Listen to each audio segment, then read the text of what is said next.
everyone, welcome back to our podcast. And today we're gonna talk about spirituality, mindfulness, mental health, and physical health well-being from the purview of women, youth, and underrepresented sections. And today we'll be having a special feature, and we are inviting our special guest today. This is Nicola Middleton.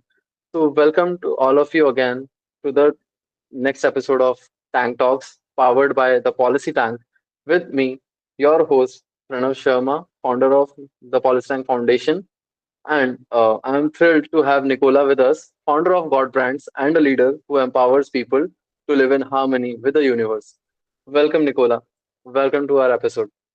Thank you very much, Pranav. It's really good to be here. I'm very excited to participate in this podcast with you. It's a great feeling because we were from a very long time we were planning to have this podcast, and I guess I'm getting this goosebumps right now that the way when we met in Dubai, and today here we are in October month recording this podcast. Like it's a dream come true. So it's like that. So yeah, how are you feeling? Um, I just love how you express it, and I do feel that it is something so just very, very special. I'm very excited because from the moment we met, it felt to me like we already knew each other, but it was our first meeting. It was just so familiar, so comfortable, like we met, but we were already friends. And then to, be on this journey of talking and exploring, and we see that we share very similar values and, how we want to make a difference in the world. So it feels to me like a very natural process to have just come to something where we can do something together. And this is, this is for me, that dream come true of to dream to do something together and actually to be doing something that's tangible. So I'm very excited. Okay, so let's move ahead with the topic which we'll be discussing today because there are a lot of topics which I wanted to discuss with you today. So let's give the introduction to the audience and give the overview like what we'll be discussing today. So like we'll be uncovering how spiritual practices cultivate mindfulness, improve mental health, and enhance physical well-being, helping individuals who also come from marginalized groups thrive. So our first segment, like where I want you to take in, is spirituality and mindfulness. Because as you have been practicing this thing from a very long time, Nicola. So and what I have feel coming from the my upbringing, and my as my parents have raised me, I've seen that spirituality often serves as a guiding light, helping individuals connect with something greater than themselves. For women and youth facing societal changes, spirituality can become a source of empowerment and inner strength. So, the thing which I want to ask you is like you've talked about aligning with the energies of the universe and how can spiritual practices help women and young people find that inner alignment, especially when they feel disconnected or marginalized in today's world. What are your thoughts? What are your point of view on that?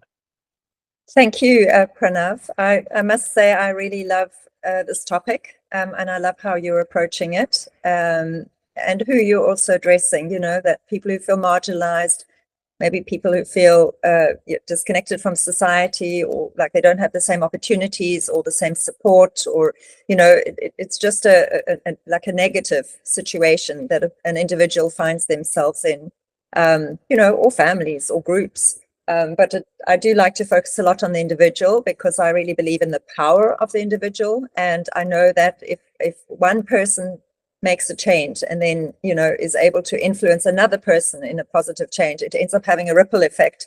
And then humanity, which I love to talk about, is that we are one. Humanity is one. Humanity is not the same. I really, one of the big concepts that I encourage everybody to think along these lines is that we are the human family together. And I'll get to more the mindfulness and the spiritual practices and all of that, but I just want to give this introduction because I think it's already part of us thinking healthy. Okay, we've been raised in different cultures, different religions, different beliefs, and that can often have the effect of making the individual feel very boxed in, like boxed and labeled and limited into something, and it might not actually work for them. There might be beliefs in it that are old, that should change, that should move with the time, and religion and culture doesn't move, and some things should never change. but the individual has to live their own life, and so it's kind of sometimes really hard to leave behind what your parents gave you or what your culture gives you or what your country gives you. But I just want to put into this conversation that we are the human family, that humanity is one. We're all human. We're connected in our humanity. So the struggles that I have, if I have a lot of money or a lot of education, or I come from a good family, or if I don't have the education, I don't have the money, I don't come from a good family, but this is my life and I'm trying to make it work. It helps to feel connected to humanity. Okay, so that already is a connection, and nobody can take your humanity away from you. You are human, and that's just, it's like water is wet. I am human. You are human. If I'm a woman or a man or a young person or a mature person or disadvantaged, I am human, and I'm connected to everybody in the humanity, in it through our human condition. So I think that thought in itself is already something that gives us connection and something that empowers us. So it's just one idea, but it does give us connection and it does empower us. And I do feel it's very, for this time now where the world is becoming more connected, and I think we're discovering our humanity. Some of us already know it and others are still quite far away from the humanity, just our everyday humanity. Then going to spiritual practices, I can just speak for myself and then also watching it in other people, that when we do connect to something that's greater than ourselves, I like to say source, higher power, the universe, God. Sometimes women like to talk about Mother Nature, even goddess energy. It's just like, I've come to respect that we're all on our own personal spiritual journeys, and you can't tell a person what they have to believe, because that starts to become it short circuits the system, inside the human. Because I get to discover what I believe. I get to choose what I believe. Maybe I don't even believe what my family believes, or I have my own pathway and it's unique and it's only mine. So I very much honor the uniqueness of the individual. It's like our fingerprints, that you are unique.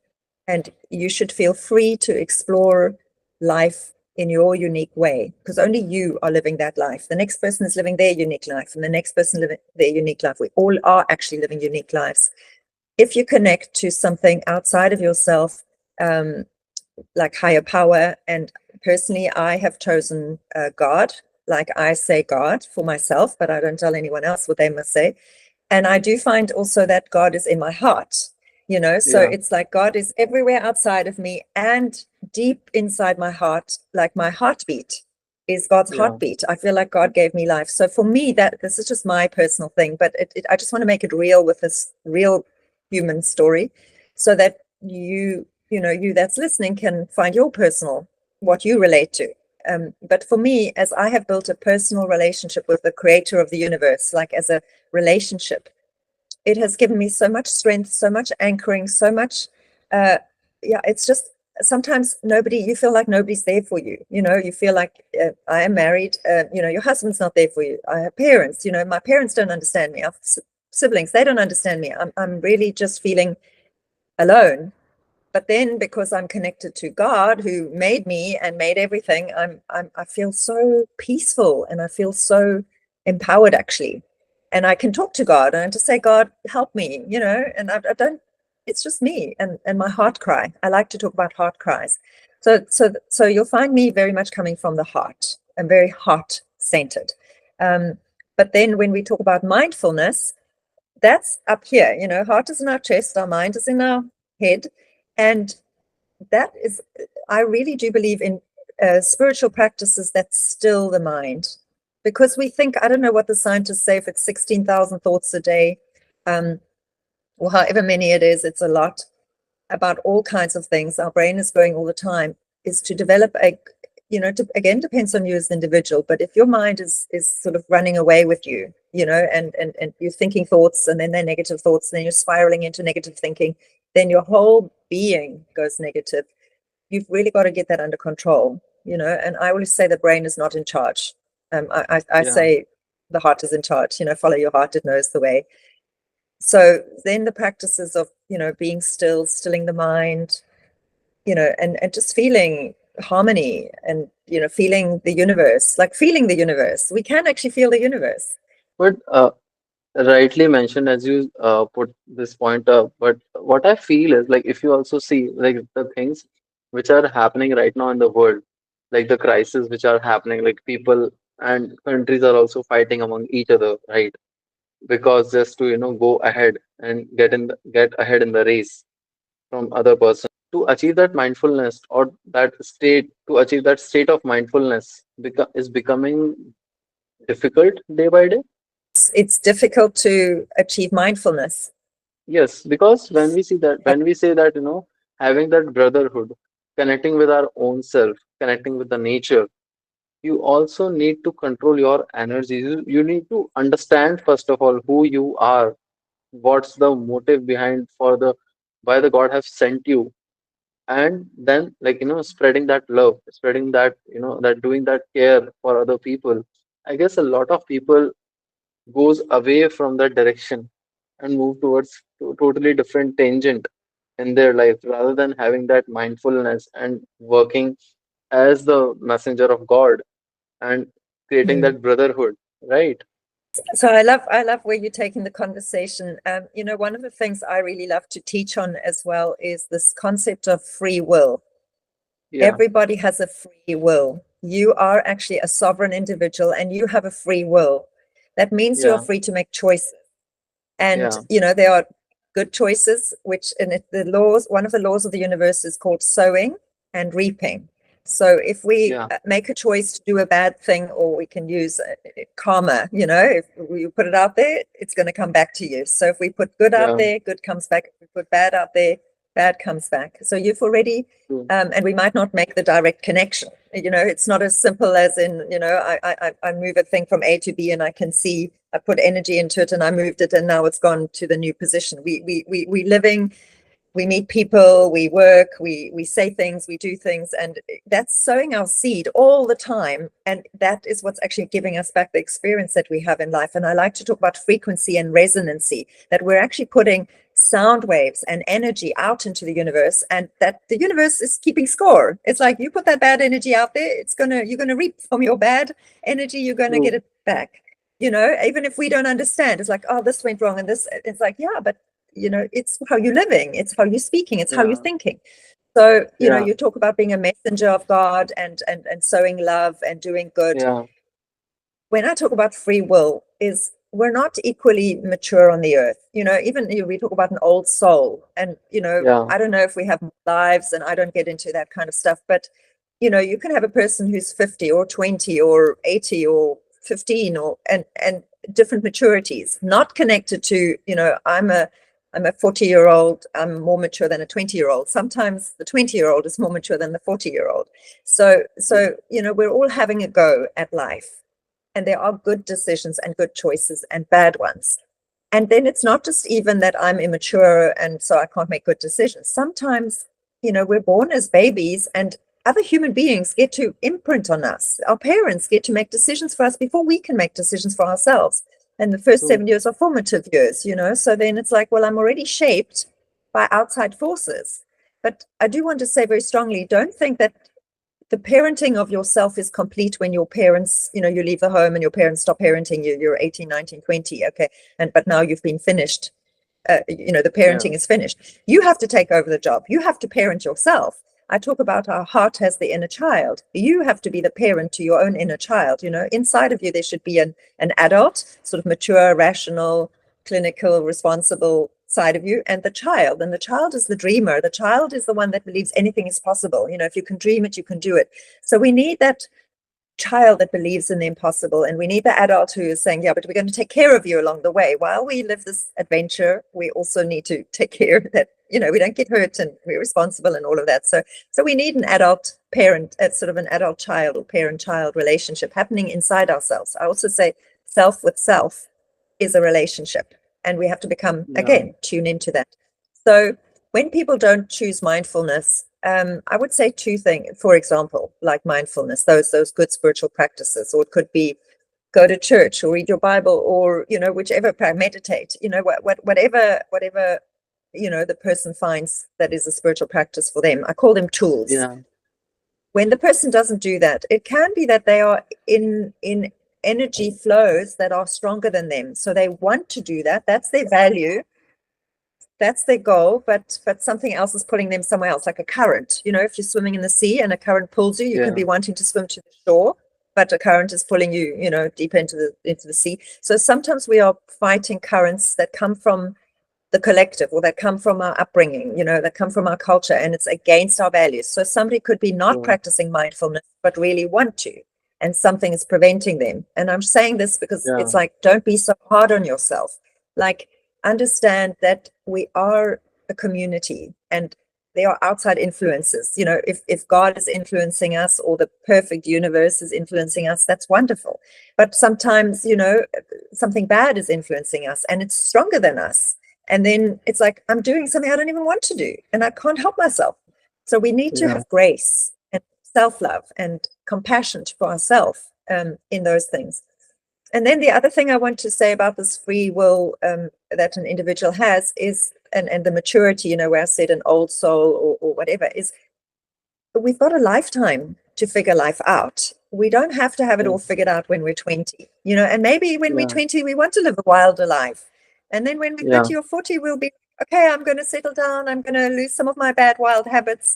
You know, I'm going to meditate more. I'm going to be more mindful. I'm going to give more love into the world. But right now, I'm going to be a bit selfish, you know? So it's like, it makes me smile because it's so human, you know? It's like, True. if you're not harming other people, and maybe you are harming yourself, or maybe you're not making the wisest choices, but you're living, you know. And I do feel we must True. give real respect to it's within, it's not a license. What I'm saying is not a license, do what you like and who cares. No, I'm not saying that.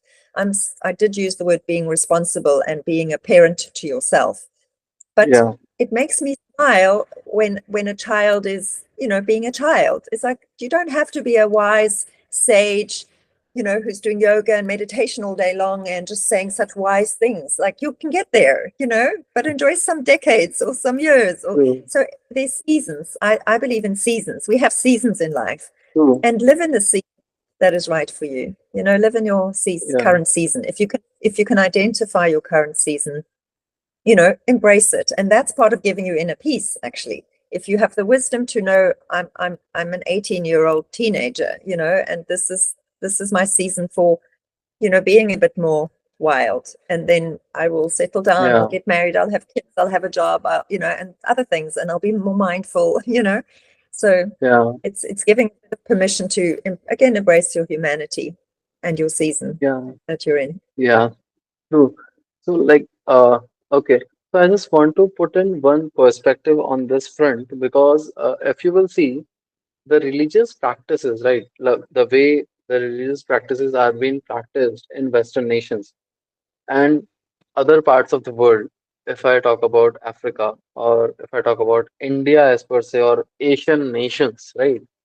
So, one is uh, at one place there is Christianity, another at another place there is Islam, and that third place there is Hinduism. Mm. So in that way, because in Hinduism, it has been said, and I guess it might have been the same similar thing in the Islam that that we say that we you should one should worship God, you know, and he should have that practice, and one should develop that practice since their childhood itself. And why they say so, although there are a lot of reasons, but what I also believe is that when a seed is like a seed is very small. So in that phase, if you are sowing the values or giving that morals, I guess then at that age you don't question out things. You're like, okay, the things which are being told to you, you accept them as the way they are. But when we become adults, when that rational mind develops, at that time that questioning thing starts coming up. That okay, if that thing is there, why is it so? Does God is God there?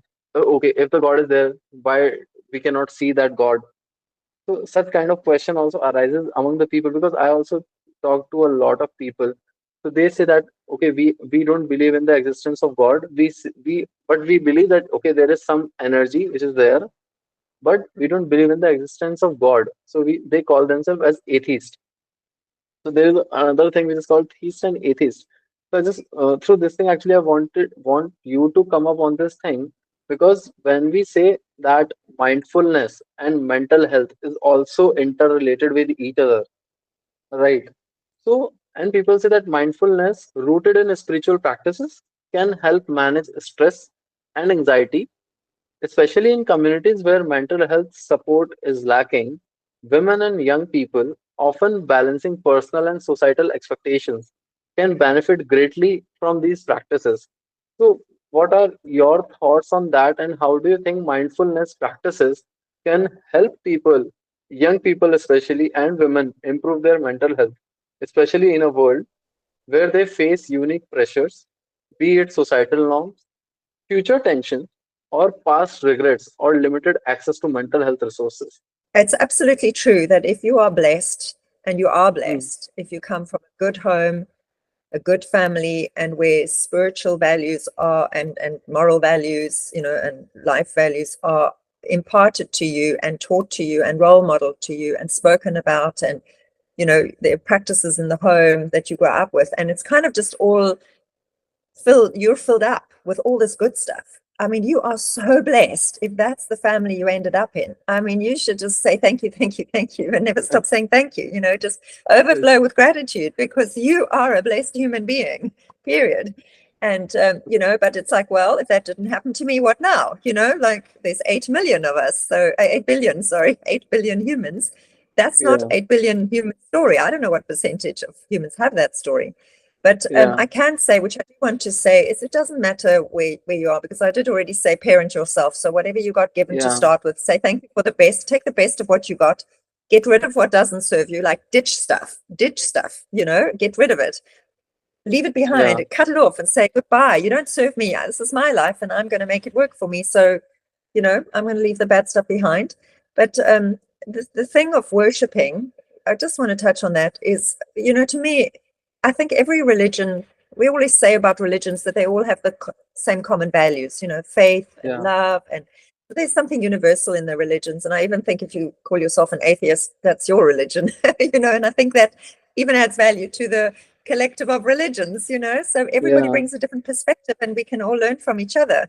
Yeah. But I believe I believe we're made to worship, and that if we recognize that worship should, so our hearts want to adore a higher power. I believe that, and that is God. If it's Allah or Yahweh or Adonai or I don't know all the different religions and beliefs, or just Yeah. nature. Yeah. Um, I think that it is healthier for our hearts, and then I'm going to get to the Mm, mind. It's healthier for our hearts if we recognize I am a worshiping being. I'm made to worship, because we worship celebrities. We can worship money. yes. We can put that Yeah. energy that is anyway in us into much lower things, and that will lead us Yeah. astray. And then we find ourselves in the darkness, spiritual darkness. So put it towards God, whoever you think him to be, the creator, the maker, the source, the origin of everything, is what I recommend, without putting religious language to it. Just it's you with your heart, and say, okay, this worship energy, I'm just going to put it to that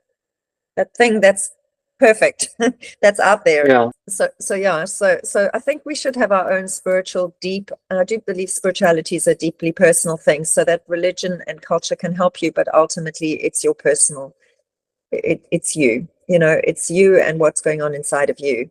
And that feels to me like the first connection we should have is the proper connection to ourselves. We shouldn't disconnect from ourselves while we're trying to be what other people are, or what society says is success, and so on. So the worship and your heart, I will always pull us back to that place, and that's part of how I explain how we can get to alignment. But then now getting to where your question ended up, you were talking a lot about mindfulness. um, I think it's really important that we understand our own power. When you say limited access to mental health resources, Yeah. um, I'm very strongly on the path of really giving power back to individuals, because I've seen it, and in poorer countries, and where there is lack of education, that we think the answer lies outside of us. Like we look at the big brother, we look at the government, we think the church, somebody's got to help us out there.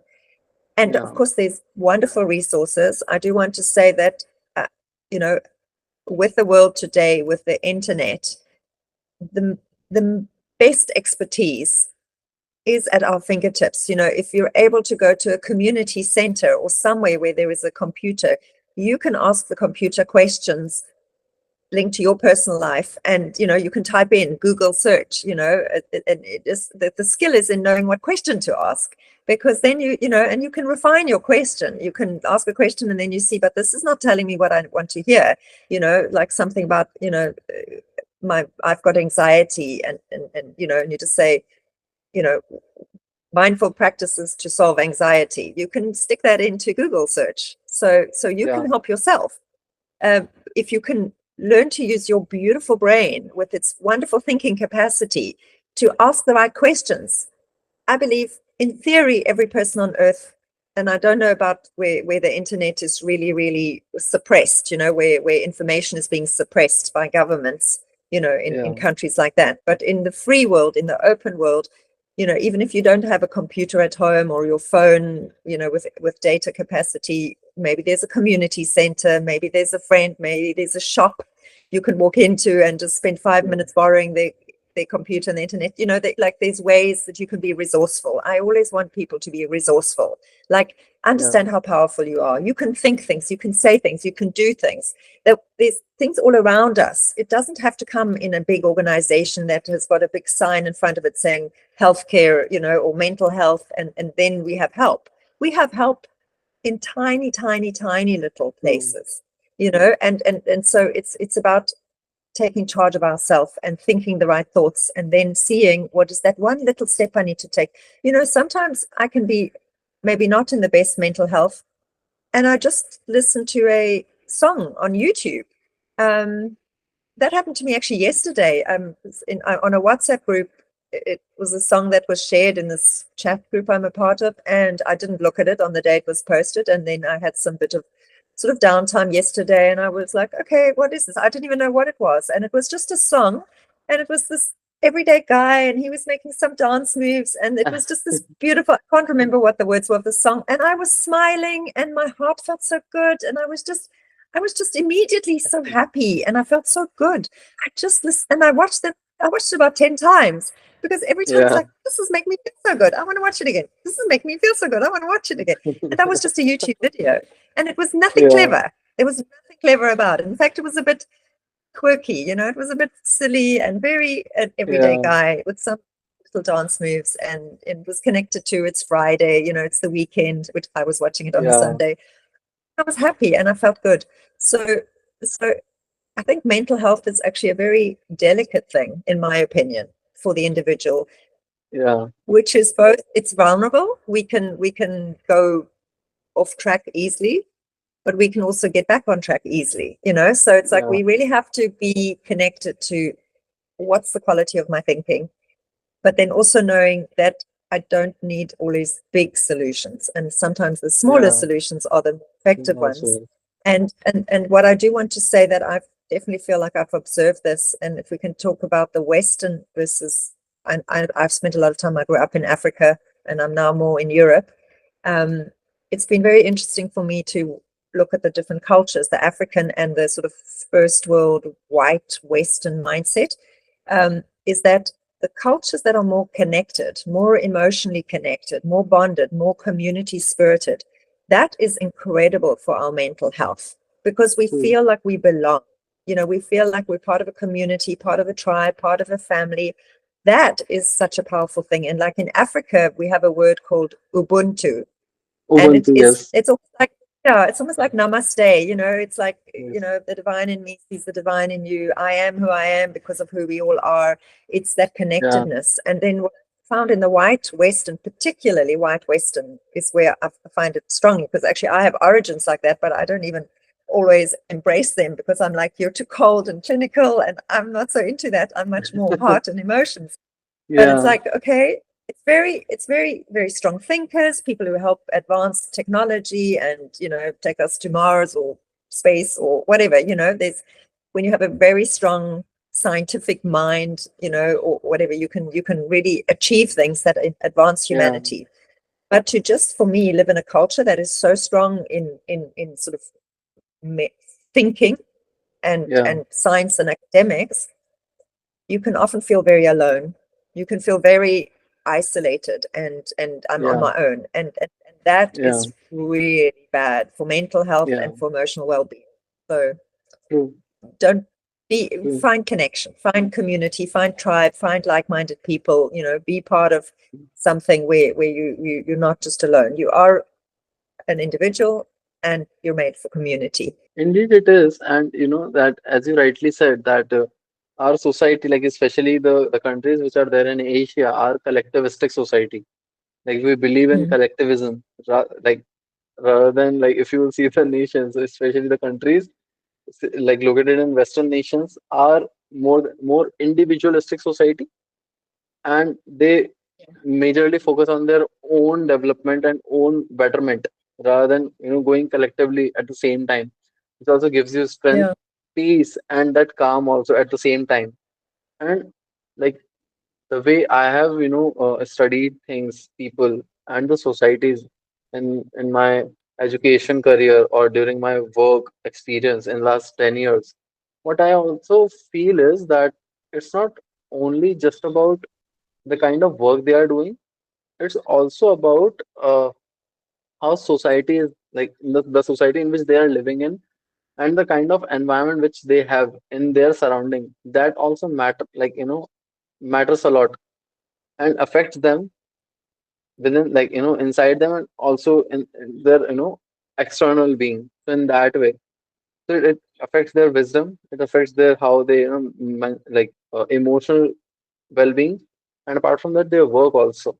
Because if you will see, when we talked about rockets going to the moon and other Mm. planets, if you will see, the majority of people who are like now well settled or established in countries like USA or in Europe, they're the people who have migrated from Asia itself or Central Asian Mm. nations, like Jews. Majority of them are Jews and Indians and Africans, and and and the kind of values which they come up with, I guess that is the thing which helps them to go and move ahead in a more faster manner in their career.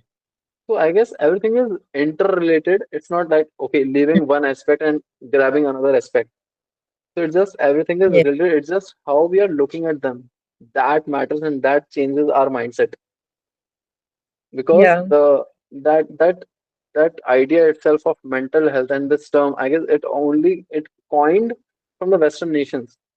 Because we Asians, because I proud calling myself as an Asian, and I feel very much blessed that okay, that the people and the community which we have in the complete what we say global South, we are that Mm. resilient that even if any pressure comes, we pass through that pressure, either be it on a mental pressure or a physical pressure, in any way, we get through with all those things very easily. So that's what Fantastic. that thing which I have felt actually in my experience of working with when I was also growing up. So I really believe very much in a holistic. So I love the word holistic, which is looking at the Yeah, whole. And, I started our podcast now talking about humanity is one, humanity is not the same. So if we start to, which I think, so another word that I really like to apply to my own journey, and what I bring to humanity is I am an evolutionary thinker. So I think in the context yeah, of human evolution, we are evolving, we are growing, we are changing, we true. don't stay the same. Life doesn't stay the same. It's like what it'll look like in 10 or 15 or 20 or 50 or 100 years' time. If we look back, we see how many changes there've been in humanity, like women couldn't vote, you know, African people were enslaved, and things like that, and Yeah, people who had other sexual orientations couldn't be free in that. So we're constantly, I'd like to think, making progress. Maybe sometimes we make some mistakes, but then we can correct, course correct, because we're not dumb. I mean, humans have yeah, common sense. Humans are resilient. We are supposedly the sons and daughters of God. So like we should have some genius in us, I like to think. I think everybody is a genius in something, you know, and I will tell everybody that is find your inner genius, you know, find what is your genius. I don't care if it's tying shoelaces. I don't care what it is, but find your genius. You've got it, you know, and people need also to that validation, and we need to know how amazing we are, you know, and how special we are, because that very thing makes us actually arise to show, look, it was in you all the time. You know, everyone's to me a star, and it's like, what makes your star shine? But so getting back to the practices of, let's say, the Asian versus America, I think that everybody is adding value to the human family, and cultures that are really strong to help us go to the moon and figure out the science and the technology of that, versus another culture who can face a really complex emotional human problem and have the resilience to go through it, and not to, I mean, I don't really like to talk about these things, but people commit suicide, you know, and like life gets too much and then it's like over for you. But like, I don't want anybody in the human family to feel like I need to not be on this earth anymore. I need to end this experience of my humanity, you know, like that harms us all at the end of the day. You know, there's a poem which is like, you know, no man is an island, you know, entire to themselves. I don't really know how it goes, but like if something affects one, it actually does affect the collective, and that's true. You know, the individual might not feel that in the moment that they take their own life. Maybe they feel I'm all alone and I have nothing to live for, and they make that decision and they have removed themselves, you know, but then we're all less. The whole frequency of humanity goes down, you know, with violence, with anger, you know, with hatred, with suicide, with mental health, it goes down. But with love and with kindness and with giving and with courage and with hope and with dreaming and with being idealistic about what's possible, and, you know, with healing and with overcoming, you know, we all rise higher. So, but to me, that's what we're here for. We're having a go. We're supposed to have a go, and we will get it right and get it wrong, you know, and we're not supposed to, like, you know, make all the bad just go away instantly and we're all just perfect and we're all the same and we all have all the strengths and nobody has any weaknesses. Like, that's not it. That's not the humanity that we are a part of. So if we embrace humanity, which I will probably keep promoting until I'm no longer on this earth, we can say, okay, I have got these strengths and I can bring them to the human family, and then I can build a relationship with you. And I think that's what you and I are doing. And I'm like, Pranav, what is your story? Where do you come from? Where are you wanting to go? You know, what are you bringing to the table? And oh, like, you can do that. I can do this. If we put it together, we can do more, and we can enjoy the journey of friendship, doing this beautiful journey together, which is, you know, together is better. So it just gets more abundant, which is another big word I like to use. I really talk a lot about abundant living. And for me, we should all aspire to feel that overflowing with joy and with gratitude in our hearts. And I don't think that can be done. Well, I do think it has to start with the individual, but it just grows. So the individual needs to find their own inner joy, and they need to find gratitude, which are to me two very big things of a more evolved person, that you ultimately are grateful for the gift of life, and that every single day it's a gift. And what can you do with this day? So you really are immersed in gratitude, which just is spontaneously pouring out of you. And the joy, you know, I can breathe, I can fill my lungs with oxygen. Like, everybody is doing that, but you can become conscious of it, and then you can be grateful for it, and you can be like, I am alive, you know, and then it's like, okay, I'm working, I have a client, the client's driving me crazy, but I get to have a client and I get to try and make them happy, you know, and, you know, whatever, small thoughts can be so healthy if we choose good ones, you know, little things. And then it's just coming into a room and it's maybe negative and people are frustrated, and somebody is just like the sun. They're just shining. They're just radiating good energy. Well, what's their secret? I mean, I do think we're gifted to have predispositions. Like, I feel I'm very predisposed towards positivity, optimism, idealism, and joy. Like, I think my nature is that way inclined. So I can, you know, it's easy for me to talk. But I can say that I have had very, very difficult seasons, you know, where it wasn't diagnosed, but I diagnosed it as depression. You know, I just felt like my heart is feeling so black. Why am I feeling so dark inside? You know, and then I've gone on journeys where I've moved countries, and I've said to God, you know, like, I'm here to help what you want done. I want to help humanity. I want to make a difference. I don't just want to be thinking about me and my little world and my problems. In fact, I actually said to God, I'm tired of my problems. I'm giving them to you. So I did this exchange with God. I said, you take my problems, I'll take your problems. It's easier to work on somebody else's problems than your own. Yeah. So I started thinking of what does God care about, and I said to God, break my heart for what breaks yours. And boy, did I start to have things come into my life. I had homelessness, humanity came into my world of homelessness, of Yeah. drug addiction, just some very extreme problems. And it wasn't all easy for me, because I had no experience in it. And so things got dark for me. Moving countries meant I uprooted, then opening myself up to real struggles in the human condition. But I am resilient, and I always was like, I think I have a lot to give. I think I have a big heart full of love.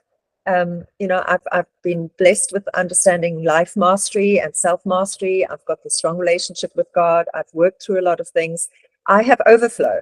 So I don't have to just think of me and my family. I can actually think of humanity, and I can spread the love, and I can let these positive ripples go out and, please God, reach more people. So that for me, we True. raise the whole collective frequency, and I'm definitely looking for everybody that is, have overflow. Like if I'm going to partner with, Asia, because there's the community spirit and resilience, and then I'm partnering True. with, the West, and the West is giving problems of, mental health, and it's like, well, let's solve it together. And maybe Yeah. it's actually just hanging out with different people who are not more of the same, but who are bringing the qualities that we're lacking. And then the human family True. starts to share the gifts and talents, which I think is happening anyway. But I'm definitely, one of the people that's encouraging us in that direction. True. I guess that is why we also say this thing that is, sharing is caring. So the more Yes. we share, the more we care for each other. Mhm. And because as you also mentioned that, you also had different seasons in your life. And I guess that is where, our energies also match because everyone in their own way have been through their different seasons. And the same way I also have my different seasons in my life. And I remember that Yes. when I was recording this solo podcast of mine, so I shared that, that because it was related to how we end up with a policy tank and how we started. So I was sharing this and then how I used to get bullied when I was a kid in school. And after that, when I was working after my graduation, when I passed out, I I was I struggled for a year at least with my mental health related, like, I took therapy for that, like for depression and also that we have been, same actually, with things. So I can totally Yes. relate that, how difficult things become. And then when you also see other people in the outside world, you see that, okay, my pain is very less in comparison to other people who are there, you know. At least we have things, but they don't even have those things which we have. From that place, Yes. that thing comes up that, okay, thank God. We say that, okay, thank you for all the things what you have given us. At least we are better than, the other people, the way they are struggling outside.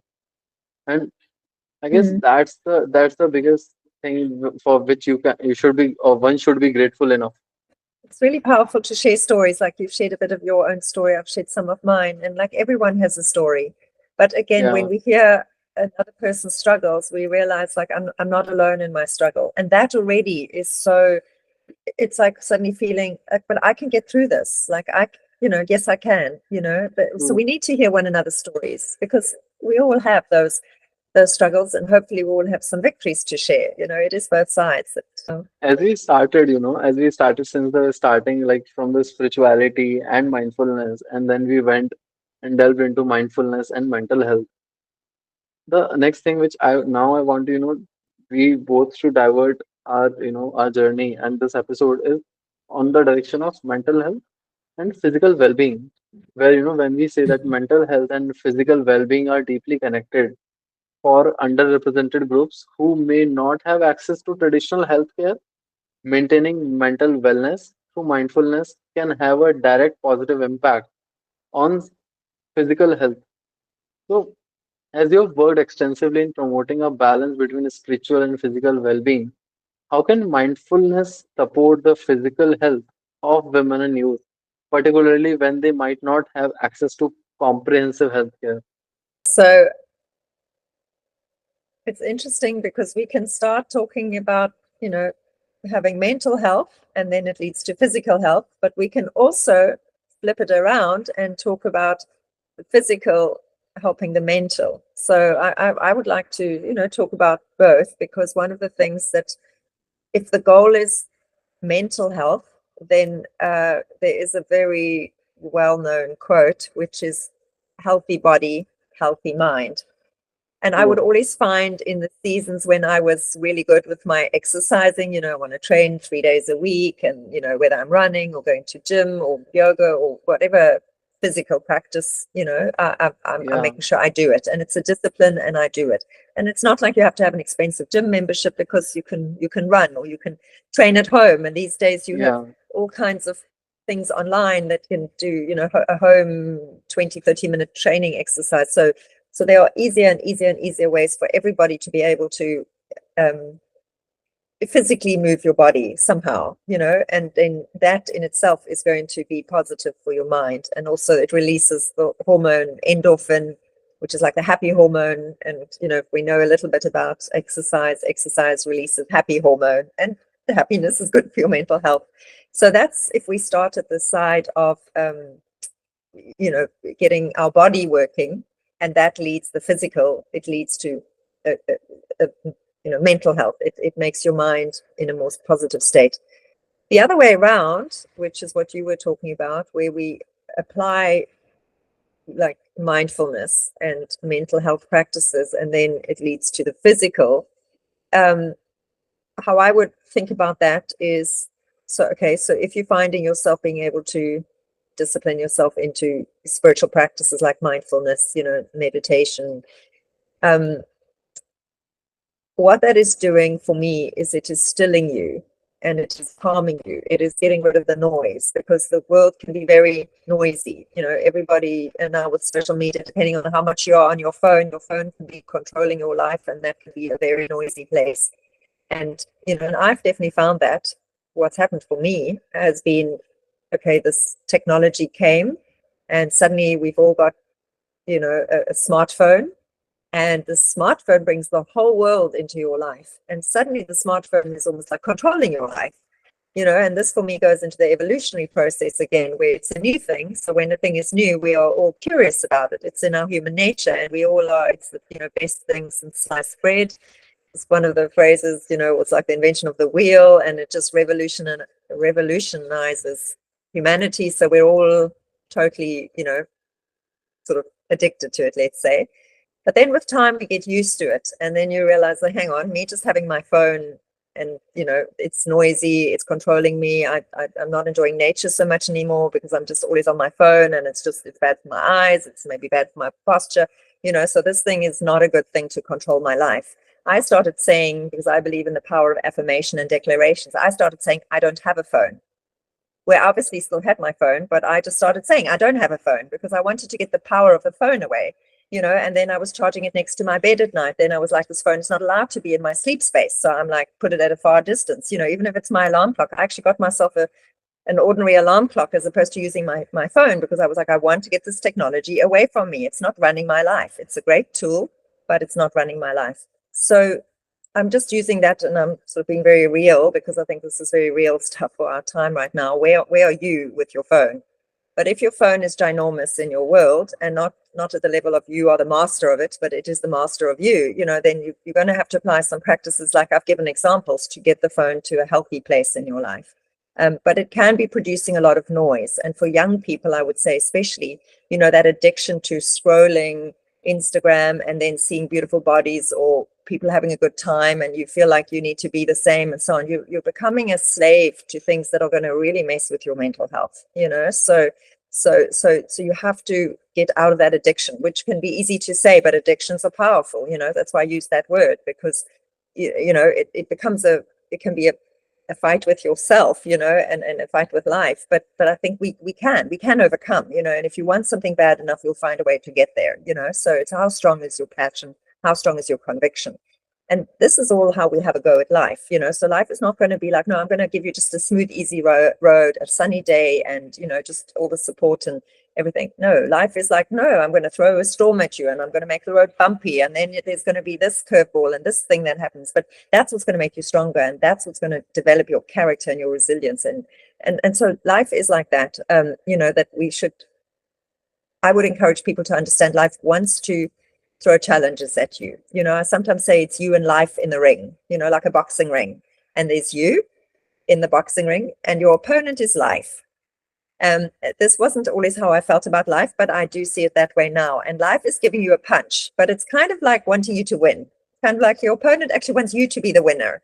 So life is True. like that. It's going to give you a punch. It's maybe going to be a little bit unfair. It's going to put a sneaky thing True. in there, you know, but then it's about you learning how beautiful you are, how powerful you are, what your potential is, and for you to bring that potential to the forefront, you know. So I believe everything is set up for us. Life is set up for the individual to really grow into the best version of themselves. And you don't grow if everything is easy. You grow with challenge, like the oyster, you know, that has a grain of sand in it, and then it's like an irritation, and you're trying to get rid of that irritation, and all the time it's like, I want to get it out, I want to get it out, I want to get it out, I want to get rid of it, this is not good for me, I want to get rid of it. And then with that irritation, the oyster makes a pearl, and that is priceless. So that's how our lives work.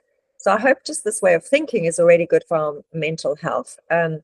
But just then disclosing is that so there are challenges to get into a state of mental health, but the person who's got a good, healthy thought process and healthy practices, that totally goes into your whole body. You know, your body is very sensitive, actually, you know, and years of abuse, you know, like negative thinking. Negative thinking is a very dangerous thing to stay in, because it's, you know, if you don't get out of it, or you don't stop it, or, you know, like catch it, or surround yourself with better quality people or better experiences, you know, it will age you. It will bring chronic disease into your body. It will create all kinds of harm that you didn't need to have. So I really feel one of humanity's biggest problems has been that sometimes things creep up on us with time. You know, it's like there's a story about the frog that's in the water, and it's cold water, and the frog's comfortable in the cold water, but there's a flame underneath. And then gradually, you know, you turn up the heat, but it's happening so slowly that the frog doesn't jump out, because the frog has got strong legs and could just jump out. But it's happening so slowly that the frog just stays in the water and eventually boils to death, because, you know, it didn't jump out, but it was because it was a little bit over a long period of time that the heat got turned up. And I think that we as human beings can be very guilty of that we're in a bad situation. Initially, we feel it is uncomfortable, and we're like, I don't want to be here. But then the longer we stay, we adapt. We're very adaptable, but we can then also adapt to bad situations. And if those situations are really bad for us and we stay there, because sometimes the solution is a difficult solution, like to cut a relationship, a person that you feel very strongly about, you really love them. And, you know, I'm not talking about husband and wife, just a friend or a family member or whatever. So I think cutting people out of one's life, or distancing oneself, or shifting the relationship, that's one of the hardest things to do, certainly for me. And I've had to do that. I've had to make changes to relationships because I could feel myself growing. And it is like, do you want that relationship? Do you want to feel that comfortable love and belonging and how you relate? Or are you going to distance yourself and sort of cut the relationship inside of yourself? It doesn't mean that you have to like say, I'll never talk to you again. I don't believe in that, because I believe we're all connected.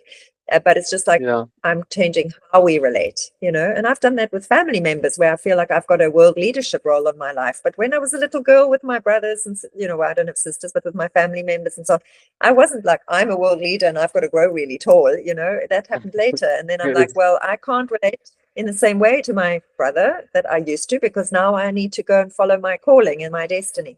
So I've got to change it. So anyway, so that's just an example I can think of for me. And it's just been really hard to figure my way through relationships. But I'm like, I have to do what my inner voice, what my inner clock, what my inner calling, what my heart is telling me to do. And yeah, so the relationship between heart and mind is a big one. You know, you're Yeah. thinking with your mind, you're feeling with your heart. They have to be in harmony. They have to be like a partnership. And but you must take care of your mental health, because it will affect your physicality. It will affect you physically. And some things are not overnight. Some things are long term, but Yeah. you don't want to be, like you look at a 50-year-old or a 60-year-old person, and they can look so different. A 60-year-old can look like they're an 80-year-old, or a 60-year-old can look like they're a True. 40-year-old. It just depends on what you've done with your life. It's really True. interesting.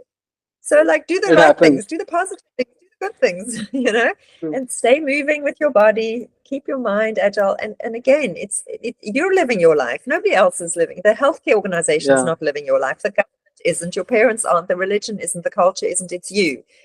So own your power. I guess the more you keep yourself happy, and in that zone where you are enjoying things, and you are also doing your physical activity, I guess that thing keeps you you know and safe from the aging part. And that's where you Yeah, mentioned that even 60-year people don't look like that they are even 60. They even look like that they might be in their 40s or 50s. So it happens. I have also yeah, seen such people, and they live yeah, their life at fullest. Like, yeah, okay, they're like I met one of the person last year. So, and you'll not believe that person is of 55 year of age, and he looks like that he is into his 30s. And when I asked yeah, him, he was like, "I'm living this life like a wow, like wave of water." So I'm like, wow, such a wonderful thought it is, like how you actually, are like moving ahead in your life by this thought process. And yeah, yeah. I guess that Powerful. that is the thing which everyone should, that adapt. The thought Yeah, process, like, it makes me think of that book, The Power of Positive Thinking, which yeah, has been around for a good number of decades. And I felt it strongly during COVID, actually. That, like, we hadn't faced this global pandemic. It's a new thing, for like us all, for humanity. The last pandemic was 100 years ago, whatever. Nothing that we had known in our lifetime. And I just felt like, and I am a leader. I just have my family, and I have people immediately around me, and a community, and leadership beyond that. And I was like, the strongest thing I got in my spirit was positive. Stay positive. There's hope. There's a future. But it came down to the power of positive thinking. And I actually bought a whole lot of that book, Power of Positive Thinking, on Amazon, and I just put it into the streets. I just actually put it down in places and I thought, I don't know who's going to find this book. They might throw it in a bin, in the trash. I don't even care. I am putting positivity into the human, experience right now, while we're having to confront COVID, and we don't know how long it'll be, and we don't know its outcome. So yeah, you must lean to the positive. That's an absolute critical thing for but I every guess individual. you can also tell our audience where to find this book. Like, if you can just repeat the name again, what's the name of the book and where they can find it, so that if somebody wants to read this book, so they can go Yeah. and have that book with them and then read it. Yes, so the book's name is The Power of Positive Thinking. So we talk about mental health today, but okay, so that's our mind thinking. The power of positive thinking, which is opposite is negative thinking. So it's not anything to do with negative thinking. It's about positive. And whatever we feed ourselves with is what grows. So if we are reading the book, The Power of Positive Yeah, Thinking, then we start to actually get the thoughts that are positive and understand how to be somebody who chooses positive thinking, and realize that you can choose your thinking. You can actually control it. Not yeah, 100%. Negative things can come in, but if you are sort of defaulting, if you've made yourself a person who's on the side of positive thinking, you're going to be much more resilient with all of life. You will, yeah.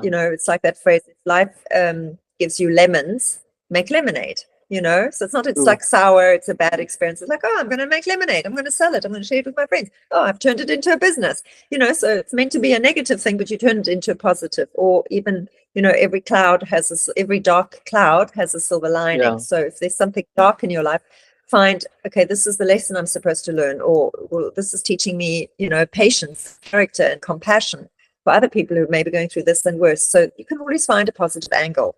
So the book is called The Power of Positive Thinking. It is by Norman Vincent Peale.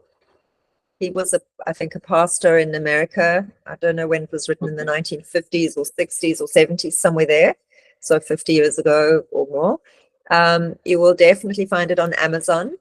Um, But even if you just, write the name into Google Yeah. search, you can look up places Mhm. with booksellers, Yeah. local booksellers, or the bookseller in your country. I earlier Yeah. thought that you have written this book actually. Sorry?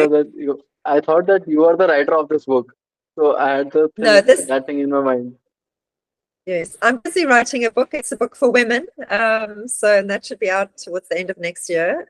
But this book isn't mine. No, no, no. It's already been written. I say God gave the message. That message is Yeah. somebody else. I have quite Yeah. a few messages, so I'll be writing quite a few books.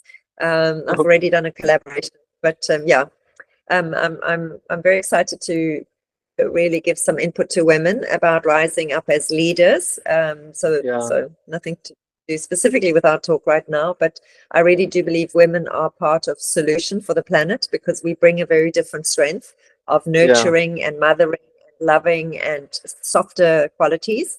So when we're not Yeah. doing feminism, we're told to be like a man, when we're actually being encouraged to be female leaders. So I actually personally think some of this mental health problem that has grown so big on the earth is because we've had an imbalance. So I talk about aligning with the universe, and when we go out of Yeah. alignment, the universe is going to correct it somewhere, or shout. There's going to be something is going to signal this error of Yeah. our ways. And I think that men being men, and then women doing feminism, and that got really strong. It turned women more into men, and that's obviously unbalanced, because in the world there is male and female energy in harmony, men and women, but male and female energies. And it's the big part of what I say is God's design, is this masculine and feminine energy, and it's Yeah. got to be kept in harmony.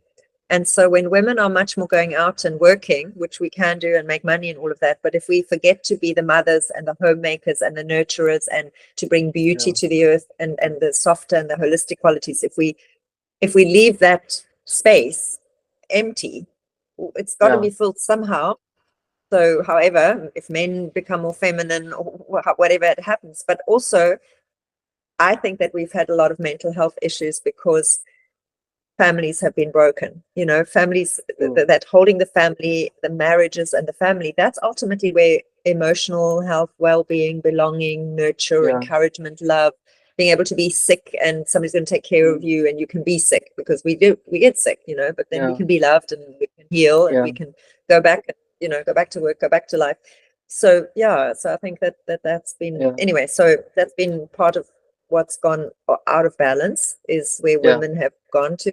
But I think we're coming back, and I want to help us. And like this thing actually came up as you were talking about the broken families these days.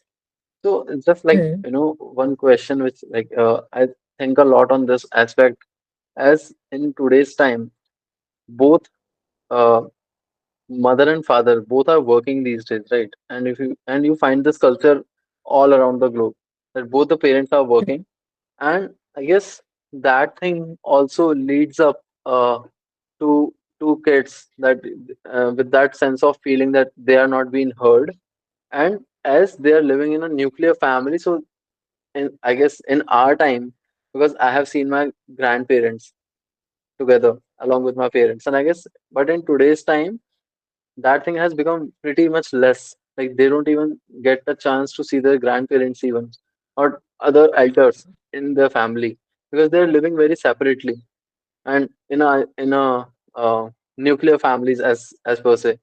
So, and in many cases, it also happens that either they both get divorced, or they get themselves separated because of some fight or something like that, which also creates or put the impact on their kids on a larger extent. So how do you think that mm. by adopting all these holistic approach in these today's modern time, we can save that thing, and we can also save up the future of the kids while they are growing up, and bring this thing into their upbringing, that okay, that they should not go for the suicides, or get into some mental health issues or panic attacks or anxiety and things like that. So I like the word safeguard, and it comes down to values and maybe wisdom, to understand what is sacred. I also really love the word sacred.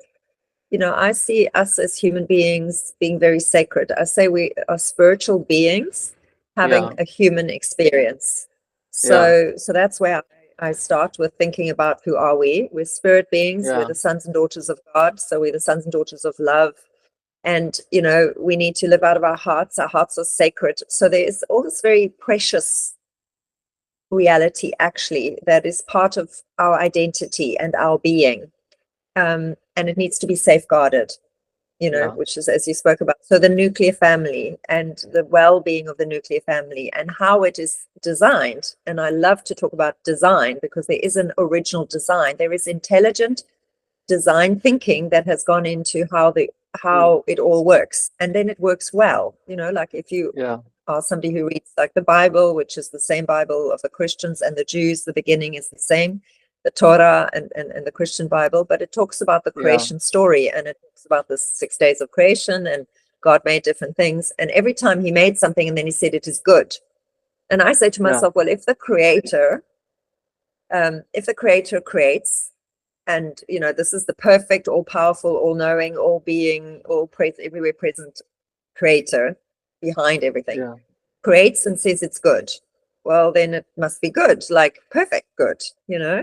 Yeah. But I like to go into the concept of it is designed, you know, so it is designed to function a certain way. Now, if we Hmm. follow the design, like if it's a car or a computer or a washing machine, and you follow the Yeah. instructions, it works. If you do Yeah. different things, you know, that go like pour water all over your computer, you know, or I don't know, it's a car that needs petrol and you put in diesel or you put in water in the tank or something, you're going to break things. They break because it's not how they must function.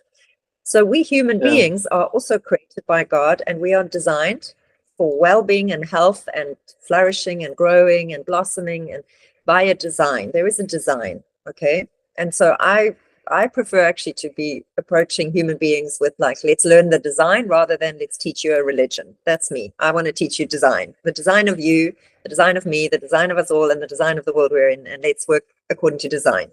And I use the Bible, and I use scriptures, and I use motivational, and you know, lots of tools, because they are all around us. And ultimately it's about getting to understand the design. And yes, there are layers to it, there's complexity to it, but it's not boring. And we can learn layers and layers and go deeper, and we can study for the rest of our lives, and we won't get to the end of it, you know. But at the same time, we also don't have to. We can also figure out life at a more simplistic level. So life, we can meet life, you know, at whatever level we want to meet life, from a very simple place to a more advanced place. And I like to Yeah. be like a professor of life, you know, really studying life, like Yeah. very complex, like creation energies and design thinking and so on. Anyway, so that's a bit, you know, more out there. Yeah. But going back to the nuclear family, we are we are created to be in this safe space. We have Yeah.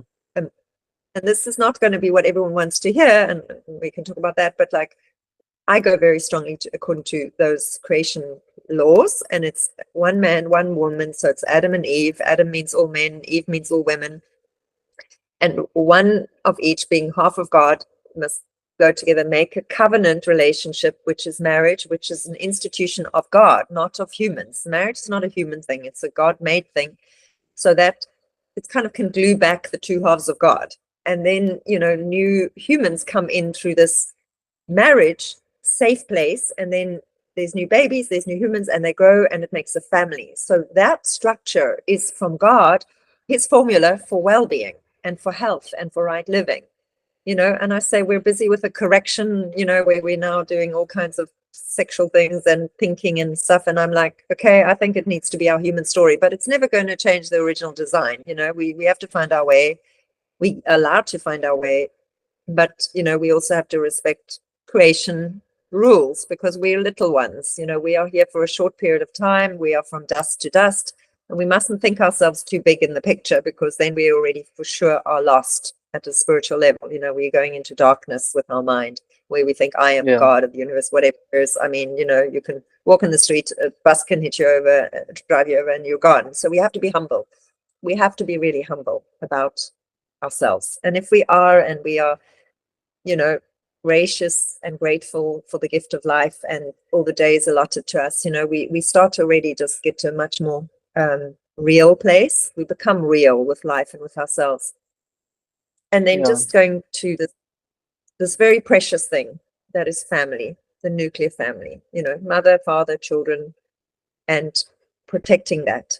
And as women are growing and as women are expressing our own identity, there's a lot of talk about patriarchy and men have made a world and we don't agree with it, and men must be accountable to women as much as women are accountable to men, and we are not men's Yeah. objects or men's possessions. So there's an equality thing that's happening, but it's women not speaking like men, it's women speaking like women, and suddenly I say the other whole half of reality is coming into view as we hear what women care about, what they speak about, what they think about, and it's holistic, it's coherent, because a woman feels certain things, thinks about certain things, values certain things, because it's what she's responsible for. And that's half of, God in human form, the image of God kind of thing. And then the men, we know much better what men are doing because it's more established, it's been more vocal, it's been put on earth more strongly. Men have been more bold Yeah. and have gone ahead. But I say it's like a human. If humanity is a human, one human, then the human has got one leg. That's, the human's walking is like a hopping human with one leg, which is the male side. And now we have to get the female side so that this is a human with two legs, left, right. And then we get the fullness.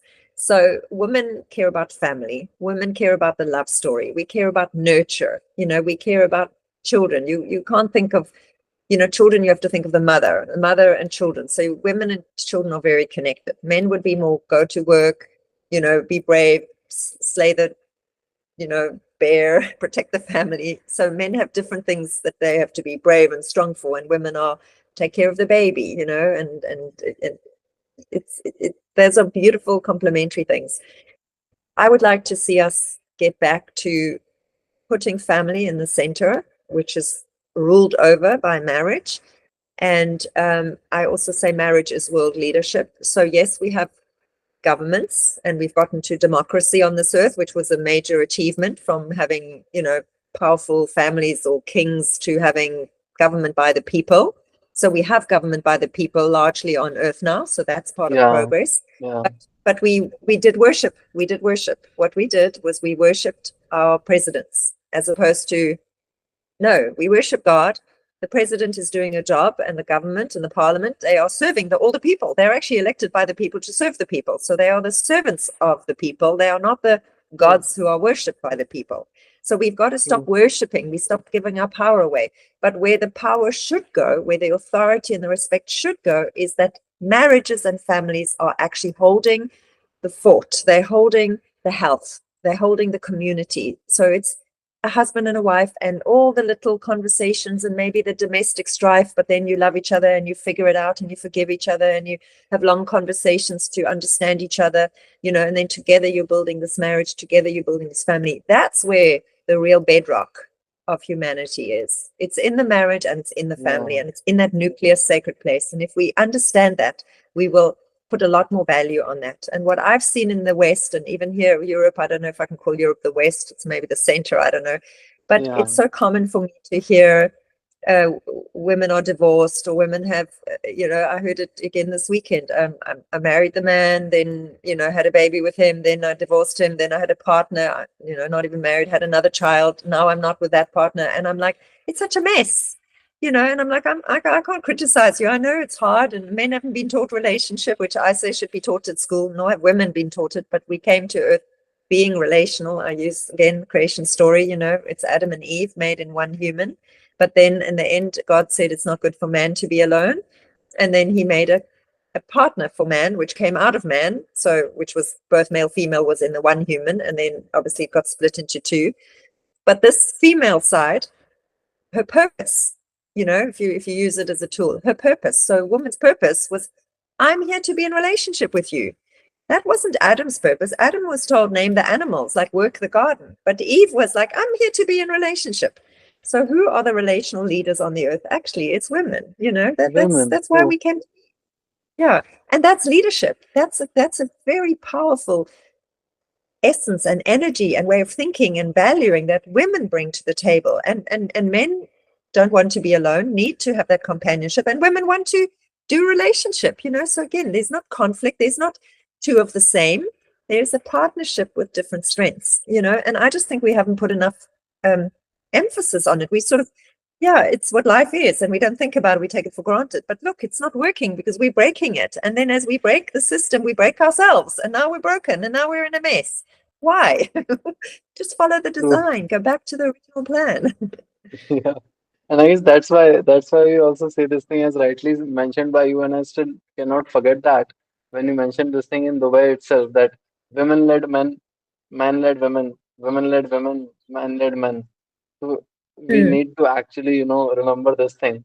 I guess that is how, like, I in the summary, what our audience also have, uh, mm, figured out, or got to learn, that spirituality have helps develop mindfulness, which nurtures mental health and support physical well-being for women, youth, and marginalized communities. So these practices can be transformative. And I guess that is where, the as you also rightly mentioned, the role of women as a leader in the leadership positions comes into picture, and holds that, that prominent position, that why they actually needs to be there in that leading role, yeah, to actually, safeguard and at the same time take all the people together. As you also shared the story of Adam and Eve, that they want to, yeah, be into that relationship. So yeah, in that way. And I guess yeah. at the last, Nicola, I just want thank you for thank to you, and thank you for joining us today. To everyone listening, we hope you find inspiration in this conversation, and stay mindful, stay grounded, and remember that balance is within your reach. Thanks a lot. Thank you. Thanks a lot, Nicola. It's been really, really a pleasure to talk to you and to have a nice, have more time, to really be able to explore what are deep topics. And it does matter how we think, and it does matter how we see the world. So hopefully there've been some pearls of wisdom and some inspiration that But help I guess people. that for sure we will record that thing in our next episodes. So we'll leave our audience today with, like, till here, and let's see, like, in our next episode we'll be delving into much more deeper topics from our next episode. So stay tuned and be with us. And thanks a lot for everyone who is listening to us. Thank you for giving all this love, and I hope you will enjoy this episode.